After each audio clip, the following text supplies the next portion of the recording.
Hey guys, Cronus Falls here, and today I am bringing you a list of top 10 rare champions in the game. So this was a pretty tough list to pull together. I think I came up with about 14 candidates, had to narrow it down to 10. And so I just wanted to give a quick shout out to Soulbind Bowyer here over in the Barbarians. She is very good, and if you get her in a stun set especially, she can do a lot for you. On her A1, AoE has an extra 25% chance of inflicting a crit.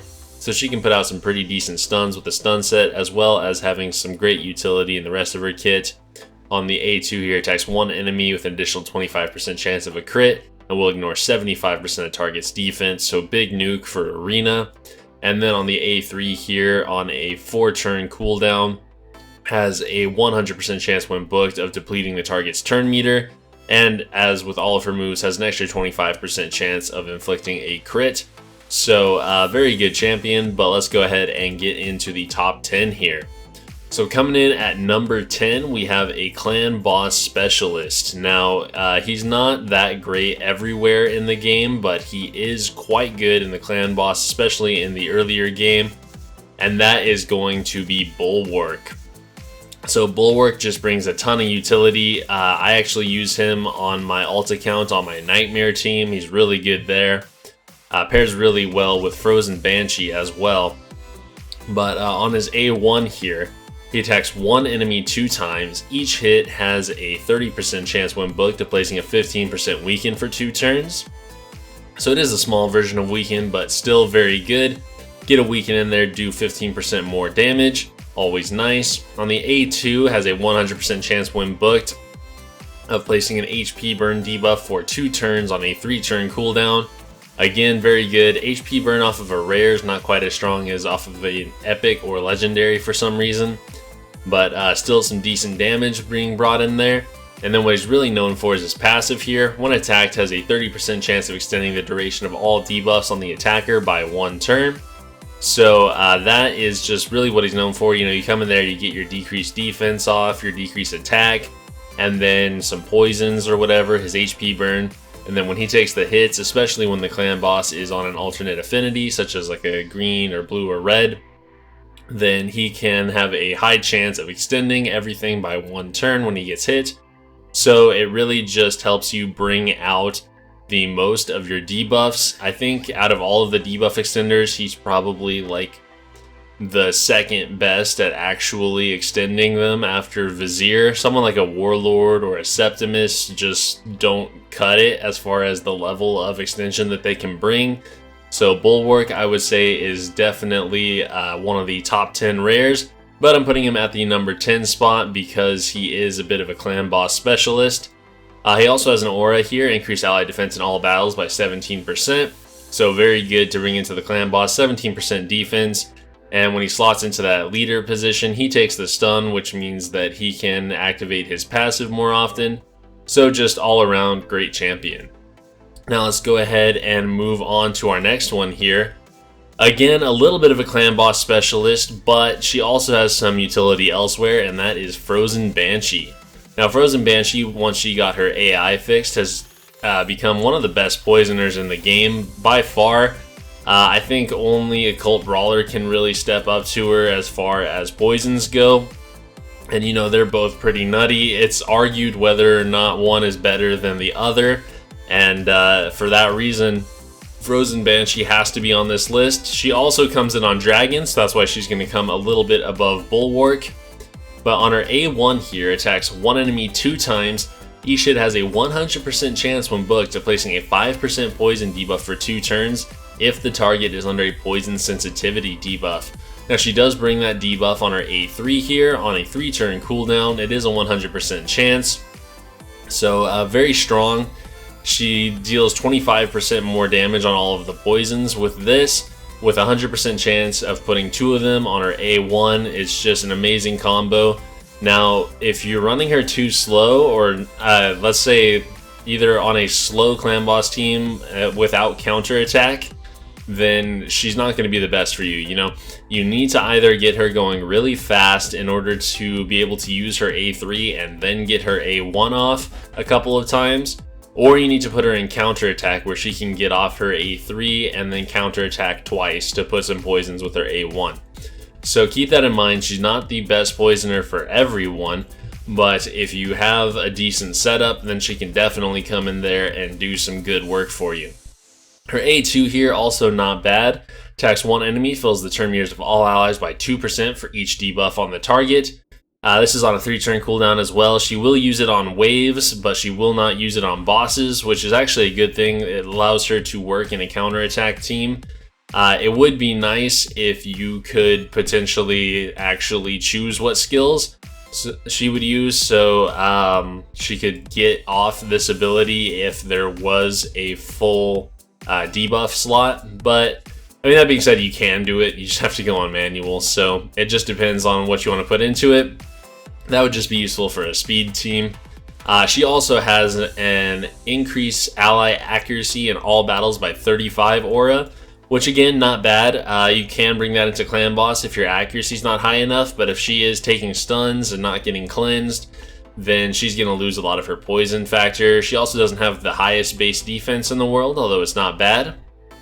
So yeah, Frozen Banshee is going to come in at our number 9 slot. Alright, let's go ahead and move along. So now let's get into some CC champions. So there's actually 2 of them in the Skinwalkers that do an amazing job. Honestly, they could be in either order here, but at number 8, I'm going to go ahead and put Narwhal Horn. So Narwhal Horn here, great CC champion. On his A1, attacks one enemy, damage increases according to how much HP this champion has lost. This attack cannot be strong, critical, or weak hit. So he can't weak hit, which is decent. Honestly, not anything special for an A1. But on his A2 here, he places a provoke debuff on all enemies for 1 turn, places a 30% increase defense buff on himself for 2 turns.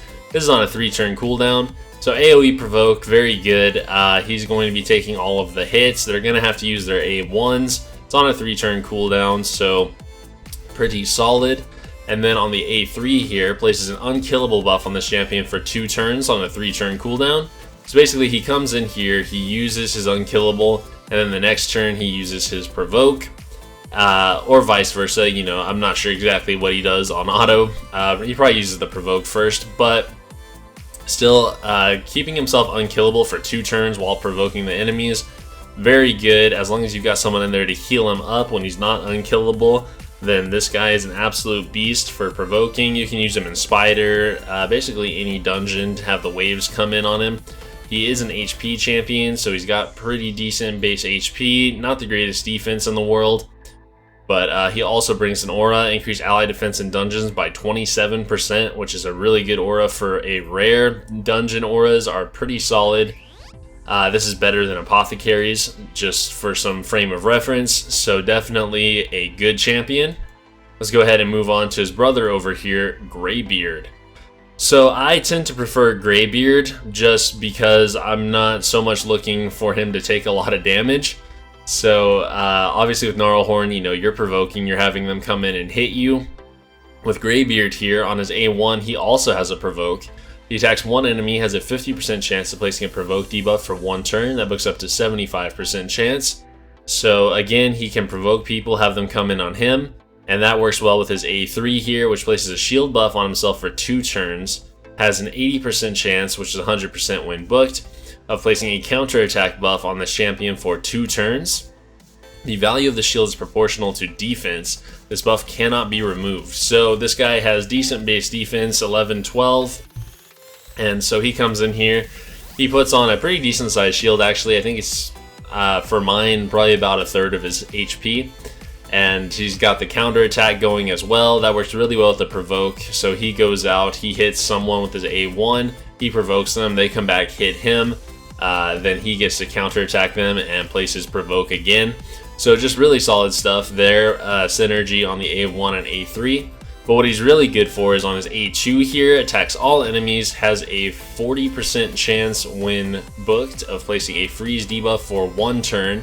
Damage inflicted is proportional to defense. So this is on a 3-turn cooldown when booked, which is very good. You get the mastery, I forget exactly what it's called, but basically gives an extra 5% chance to freeze, so you end up with a 45% chance to freeze on this guy, which on a wave is pretty solid. You know, you're going to get about half of them every time, so 2 to 3 of the champions are going to be frozen. You pair that with the provoke and his shield, as well as an amazing defense aura, ally defense in dungeons by 30%. This guy is just an absolute beast to bring in there with you. If you've watched me for a while, you've seen him in a lot of my videos doing all rare stuff against the dungeons. So Greybeard comes in at our number 7 slot. All right, let's go ahead and move on here. We are going to go into the Dark Elves now and take a look at one of our starter champions, Kale. So Kale is coming in at number 6. And if you have a Kale, you know why. He's just absolutely amazing all across the game. He comes in with an A1 that has a 100% chance when booked of placing a 2.5% poison debuff for 2 turns. So that's guaranteed damage right there. You're hitting, you're getting poison. He also hits pretty decently hard. Base attack 1200 is not bad at all. Also, his base speed is pretty good, 103. And he gets a little bit of a boost to crit damage. So all around, just really good stats there. On his A2, attacks all enemies, has an extra 15% chance of inflicting a crit. So you only have to build him up to 85% crit rate for this to crit every time. Also fill the turn meter of this champion by 25% for each enemy killed. That makes him a great campaign farmer. You know, he comes in, he does his AoE, and if he doesn't manage, or if he manages to kill, let's say 3 of them, then he fills his turn meter up by an additional 75%, and he gets to go again before the enemies, even if he's not that fast. Get another hit off. So again, great campaign farmer. And then on his A3 here, attacks 4 times at random, has a 50% chance when booked of placing a 5% poison debuff for 2 turns. So that is on each hit. He has a 50% chance, so he can place up to 4 5% poisons on a 4-turn cooldown. Very solid ability. You know, it is a little hit or miss. You could potentially place no poisons or 4, but you're going to average about 2 poisons per hit. And so that paired with his A1, he does some pretty decent poison damage to the clan boss and can easily be your poisoner up through brutal. You know, after that, you really want someone who's not wasting slots with 2.5% poisons, like a frozen Banshee or an occult brawler or something like that. But Kale just comes in. He's really great for dragon as well, placing all these poisons. You know, he knocks them down. He can come into any dungeon for you, even Fire Knight with that 4-hit A3 here. And then he's got the standard starter aura, which is increased ally HP in all battles by 15%. So you go into clan boss in the early game, this might be the best aura you have. So all around, Kale is just a great champion throughout the game, and definitely the best starter you can pick if you are just looking to get into the game right now. So let's go ahead and move on to our number 5 slot, and that is going to be in the Barbarians, and we are talking about War Maiden. Now, it may seem a little controversial to have War Maiden above Kale, because Kale is, so just universally great, whereas War Maiden has a little more attack, a little less defense, a little less speed, but she does bring an ability that is unique to her among rares, and that is the ability to have a 100% chance of placing a 60% decreased defense debuff for 2 turns on an AoE 3-turn cooldown. Just absolutely amazing. This is an ability that you need across all of the dungeons in order to be farming level 20 consistently. And so she can come in there and do that for you. She doesn't have a whole lot of other utility. On her A2, attacks one enemy, places a 50% increased attack buff on this champion, and places an extra hit if this attack is critical. The extra hit cannot be critical, so nothing special going on there. On the A1, she does have a 30% chance of placing a 2.5% poison debuff for 1 turn. So that is a little bit helpful against dragon, get some extra poison off. But overall, just great on that A3. She comes in there, does that for you. Like I said, only rare in the game who can fill that role. Otherwise, you have to be looking for a Stag Knight or a Tyrell or something like that. So War Maiden is going to be coming into our number 5 slot here for that reason. Let's go ahead and move on to number 4, which I am going to give to the High Elf champion, Reliquary Tender. Now, Reliquary Tender is just an amazing carry throughout the game. Her A1 here, not that impressive, has a, 30, 40, 50% chance of placing a 25% decreased attack debuff for 2 turns. That's okay, you know, make your team take less damage from a boss or something, but not all that impactful. Most people aren't going to build accuracy on her.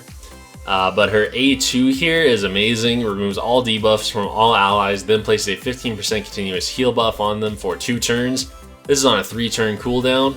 So basically, you know, you're up against the Ice Golem, even the Fire Knight, the Dragon. They all place debuffs on your champions. She can go in and just remove those, so your champions have a lot better chance of surviving. It also places a heal, so you've got some healing going on. She pairs really well with Apothecary because she can get some continuous heal going, and then you have Apothecary with some spot heals. So just absolutely amazing. When combined with this A3 here, revives an ally with 30% HP and fills their turn meter by 30% on a 5-turn cooldown.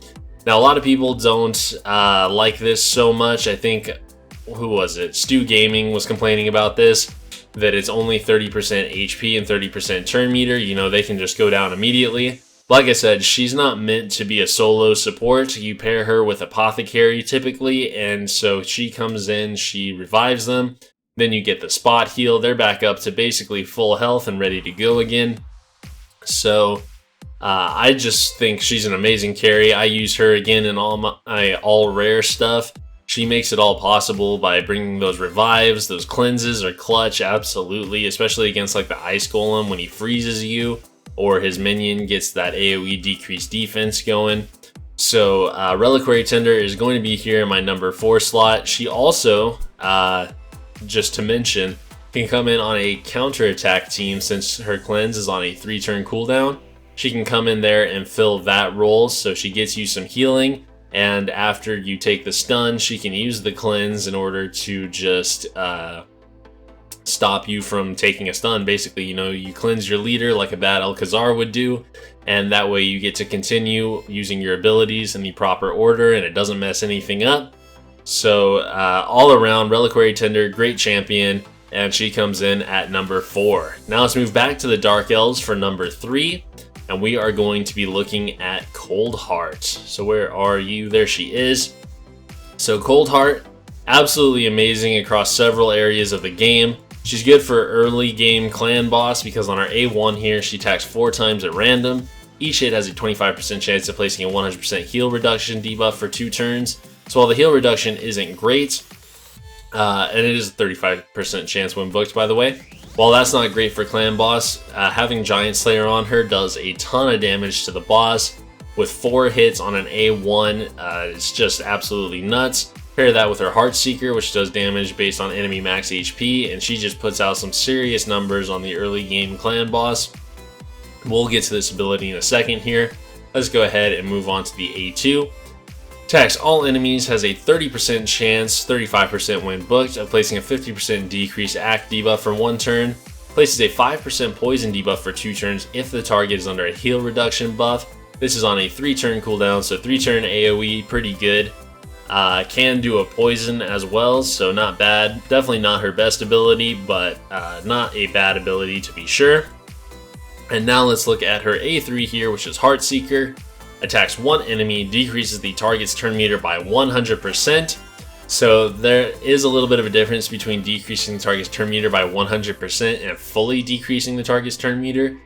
You may notice on Spider or Fire Knight, sometimes the turn meters get well above 100%. So you could find that you land a Heartseeker and the Spider still has like 40% turn meter left. That's just kind of how the game works as far as determining turns, but still amazing utility there.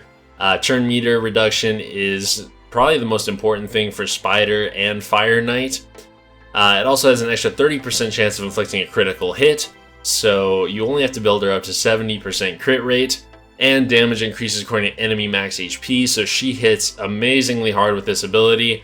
You can get a Coldheart hitting easily for 1.5 million as long as you've got the decreased defense up, and weaken obviously helps as well. And it's on a 4-turn cooldown, so not bad at all. So she's just got a ton of utility. With a 4-hit A1, she's amazing for the Fire Knight as far as knocking the shield down goes, especially if she's paired with a counterattack champion.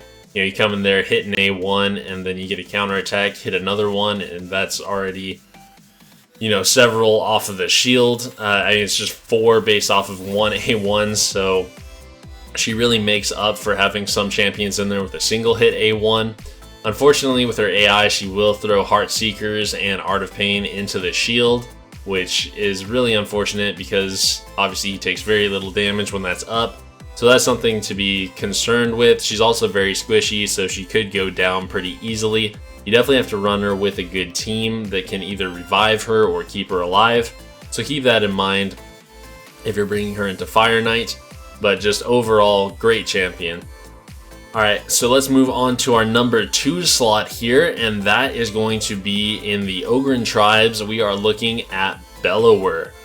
So Bellower, a jack of all trades, can come into every area of the game for you. Let's go ahead and take a look at his kit here.